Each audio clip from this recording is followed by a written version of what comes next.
তো সকাল থেকে দেখতেছি এখানে বসে আছো, কি হয়েছে তোমার? দেখো দিদি ভাই কিরকম এত বছর আমার সঙ্গে প্রেম করলো, মোটামুটি 7-8 বছর। এখন আমাকে না বিয়া করে অন্য মেয়েকে বিয়া করবে, আমি মাইনে নিব বলো তো? আমার বয়ফ্রেন্ডকে আমাকে দিতে হবে, আমি অন্য মেয়েকে কেন বিয়া করতে দেবো? আমার সঙ্গে এতদিন প্রেম করলো। কি গো দিদি ভাই, গেটটা খুলো, বাইরে দেখো কেউ বসে আছে।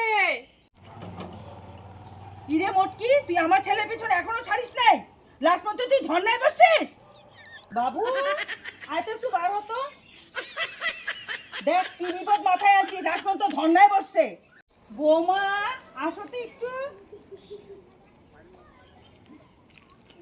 দেখ কি সুন্দর মেয়ে দেখে বিয়ে করেছি, আর তুই আমার ছেলেটাকে চুষতে চুষতে চুষতে চুষতে ফুকায় হামচুটকি করছিস আর নিচে ভর্তি হয়ে গেছিস।